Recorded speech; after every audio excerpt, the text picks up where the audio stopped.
I guess I never really lived until I turned 64. I thought to myself, David, what did he hold me back from all these years? What did I deprive myself of? This questioning inside me felt like both a rebuke and an awakening. Bruce didn't say anything, he just watched me. And that gave me courage. He supported me, not with his hands, but with his eyes. As my fingers slowly grabbed the straps and pulled them down. Oh, hi there. Didn't see you there. I was just telling a little story about what we went through. Let me start over so you can get the full picture of how it all unfolded. I was 64 years old, and honestly, I never thought something as innocent as cleaning up would lead to this, all thanks to my step-grandson suddenly showing up. It had been 12 years since my husband David passed away, leaving me feeling lonely and widowed for far too long. It was late morning when I finally decided to tackle the one thing I'd been putting off for years, cleaning out the basement. That chaotic little corner of the house that I avoided every time it crossed my mind, the thought of it tightening my chest. But I'd gathered the courage to face it. That dusty room full of old boxes, musty-smelling junk, and memories of a lifetime. The first box I opened revealed something that caught me completely off guard, an old photo album from my younger days. As I flipped through it, one particular photo stood out. It was from a beach party. There I was, holding a margarita in one hand, wearing a bright orange bikini, laughing like I didn't have a care in the world. A carefree young Elizabeth, beaming with joy, stared back at me. Looking at that photo stirred something inside me. It was a mix of warmth and sadness. Memories I'd buried long ago, desires and excitement I'd suppressed, all came rushing back. And just then, I heard a sound coming from the basement door. Startled, I turned around to see Bruce, my step-grandson, standing there. I hadn't seen him in 4 years. He looked broader now, more grown up, with that familiar smile of his. The last time I saw him, he was 23. Now he must have been 27. "Surprise," he said, lifting a coffee cup in the air. "Bruce, when did you get here?" I asked, caught off guard, but genuinely happy to see him. "Just now," he replied, making his way down the stairs. "Saw your car outside and figured I'd come in. Looks like you could use some help." I was about to say, "No, I've got this." But before I could, he'd already walked over, a determined look on his face for someone so young. His eyes landed on the album I was holding. "What's this?" he asked, before I could snatch the photo out of his hand. I froze for a moment. His eyes were locked on that picture of young Elizabeth on the beach. He stared at it for what felt like an eternity before turning to me. Is this you?" "Well, yeah," I said with a nervous laugh. "My wild years back in the day." Bruce's gaze shifted from the photo back to me. There was something in his eyes, a mix of admiration and surprise. It was both unsettling and oddly kind of warming. "Wow. It's weird to think of you like this, but impressive," he said, smiling. "If you're enjoying these little confessions, join me on my channel for more. Don't forget to subscribe and turn on notifications because trust me, this story is just getting started, and it's one you won't want to miss." I felt a flicker of something inside me, something I couldn't quite understand. Feelings I had buried for years, emotions David had never truly awakened in me. They surfaced for just a moment. But this wasn't right. It couldn't be. "All right, enough with the trip down memory lane," I said quickly, closing the album. "We've got to start hauling these old boxes out of here." But I had no idea where that photo, Bruce's expressions, and this storm brewing inside me were going to take me. Bruce gently stopped my hands as I tried to close the album. "We really need to look at this," he said, half joking, half serious. "It's unbelievable seeing you so young, vibrant and different. Come on, let's look a little more." I hesitated for a moment. Not all the pictures in that album were innocent. Beyond those carefree beach snapshots, there were bolder photos, moments that captured the wilder side of my youth. But seeing how fascinated Bruce was, and feeling the admiration in his eyes, I couldn't say no. "All right," I said with a small smile. "But some of these photos might be a bit much." Bruce chuckled and nodded. "I'm sure everything's great," he said, taking the album into his lap. As he sat down beside me, his breath was close enough to brush my skin. As we flipped through the pages, the beach party photos gave way to snapshots of my college years in nightclubs. One photo showed me in a tight, backless red dress, dancing tipsily. Bruce lingered on that one, staring at it a little too long. "This is really you?" he asked, his eyes darting between the photo and me, his face lighting up with a mix of awe and curiosity. "Yeah," I replied, a little bashfully. "It was just youth, you know. Things were different back then." Bruce was silent for a moment before finally saying, "You're incredible." He paused and then added, "All this time I've only ever thought of you as my grandmother, but you were like a total, I don't know, party girl." His words made me blush, but at the same time they stirred something inside me. I thought about how David had never shown me that kind of admiration. Even when I was younger, he'd always been distant, cold, and strict. But Bruce, he was different. The look in his eyes told me more than his words ever could. As we kept flipping through the album, the photos got bolder. There was one of me laughing with friends, wearing a short pair of shorts and a bikini top.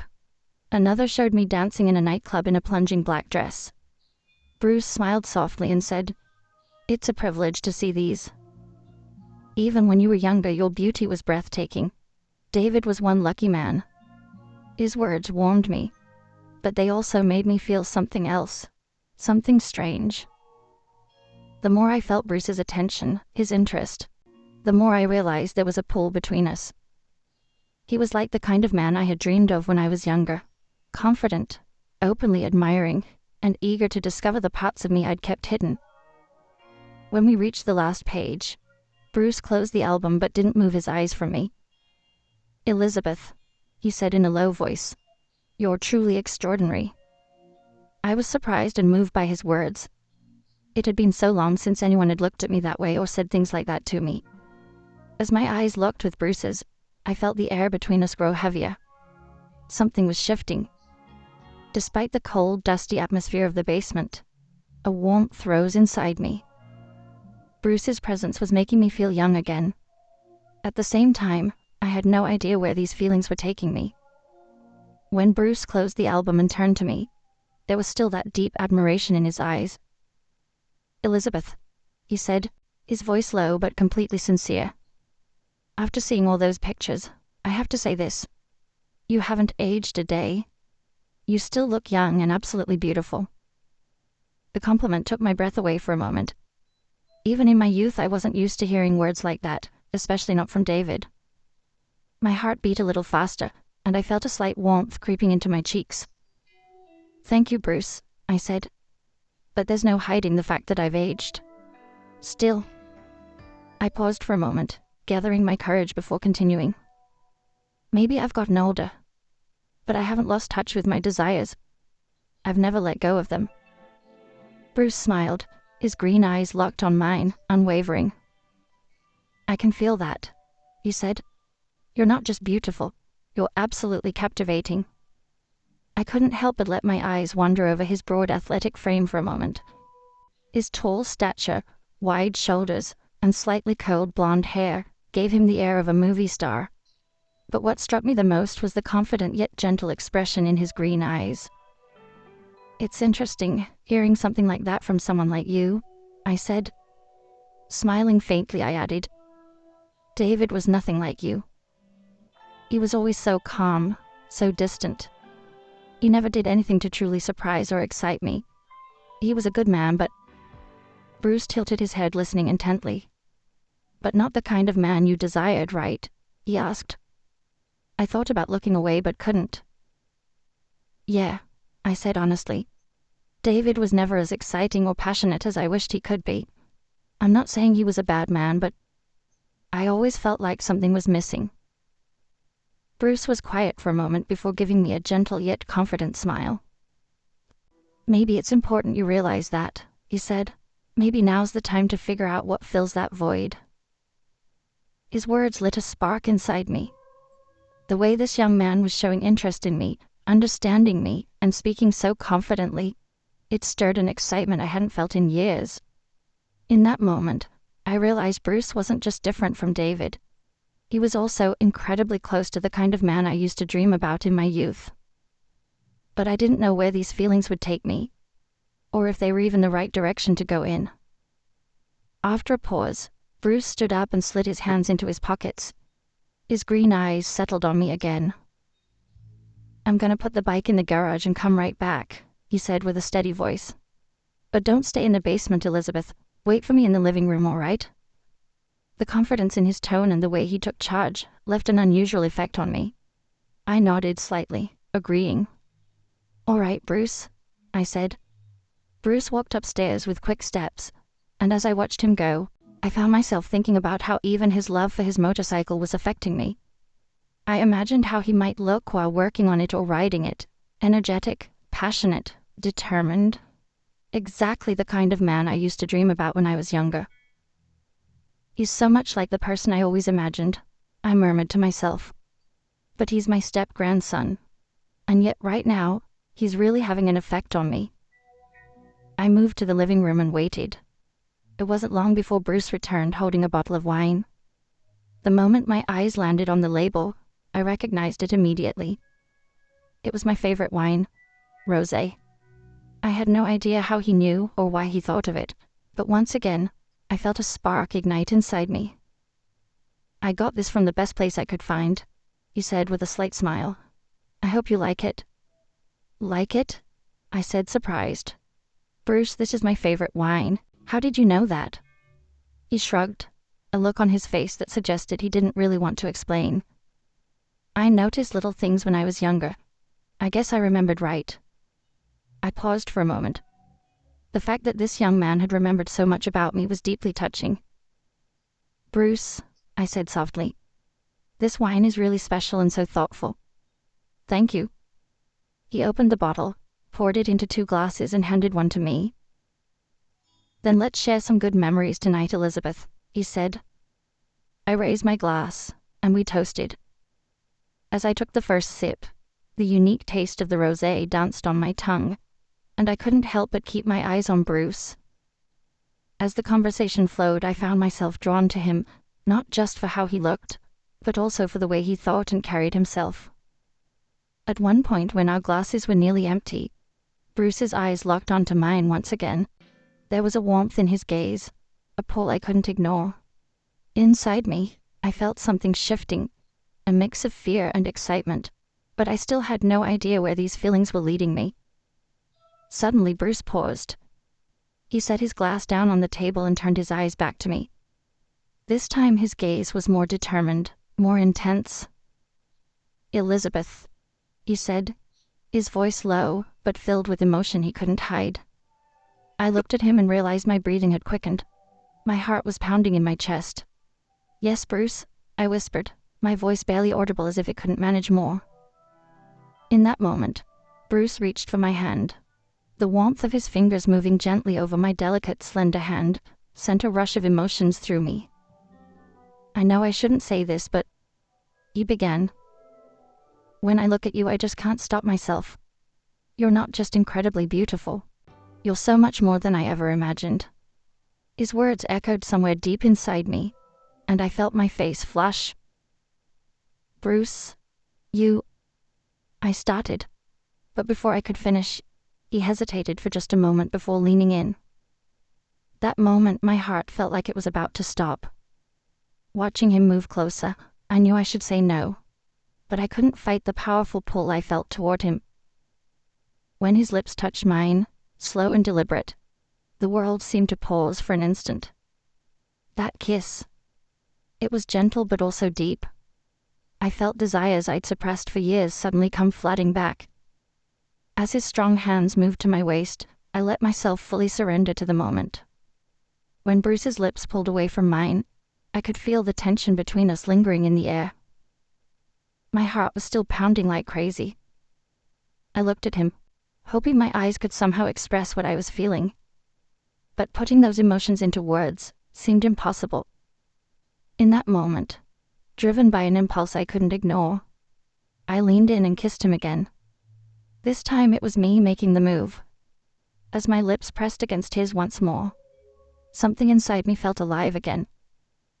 Bruce seemed a little surprised at first, but he quickly responded. Our kiss became deeper, more passionate. His hand slid to my waist, his strong fingers pulling me closer with a gentle yet firm touch. I could feel his warmth radiating through my entire body. As we lay side by side on the couch, there was barely any space left between us. His presence, his breath, everything about him filled the moment completely. Resting against Bruce's chest, a restless feeling began to stir inside me. My heart was still racing, but this time it wasn't fear or hesitation. It was a burning desire to let go completely. I slowly sat up, feeling his curious but calm gaze on me. His eyes, so focused and intense, seemed to understand everything happening inside me without needing a single word.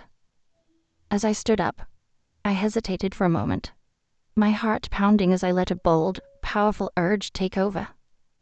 My hands moved to the thin straps of my dress, which had started to feel like chains holding me back.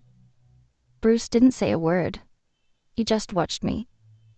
And somehow, that gave me courage. He was supporting me, not with his hands, but with his eyes. When my fingers grasped the straps and slowly slid them down, the dress slipped off my shoulders, falling gently to the floor. The fabric pulled around my bare feet like a soft puddle. In that moment, I could finally breathe. It wasn't just a physical act. It felt symbolic, like shedding years of restraint and finally freeing myself. When I turned my gaze back to Bruce, the admiration and awe in his expression were unmistakable. He didn't have to say a thing. He understood. This was me breaking through my own limits, accepting myself fully. Bruce slowly stood up from where he was sitting and reached out his hand toward me. His touch was, as always, both tender and strong. But this time I wasn't just embracing him, I was embracing all of myself. For a full 15 minutes I stayed in that exact position on the couch, barely moving. I was so close to passing out, but somehow I managed to hold on. Maybe it was the years of longing that had built up this strange resilience in me. Bruce's broad, powerful frame had always drawn me in, but now, the intensity of my attraction was on another level entirely. I was left breathless, like I had just left the entire world behind. My heart was racing, my body trembling, and every inch of me felt the impact of his presence. For the first time in my life, I felt physically exhausted in the most exhilarating way. It wasn't a limit. It was a liberation. Even as I was lost in these overwhelming emotions, my mind wandered into a strange reflection. I didn't truly live until now. I thought to myself, David, what did he hold me back from all these years? What did I deny myself for so long?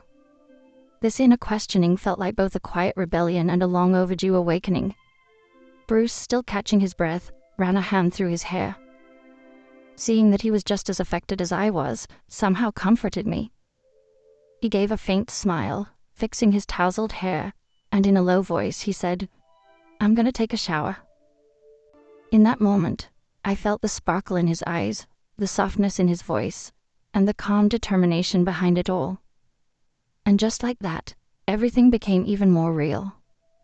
I watched Bruce walk away, but my mind stayed stuck on what had just happened and the bittersweet joy of discovering myself so late in life. If you've made it this far, I know my story has left an impact on you. There's so much more to share, and you won't want to miss any of it. Make sure to hit that follow button, turn on notifications, and leave a comment about this story. I can't wait to hear your thoughts, so let's chat in the comments. Your support means the world to me.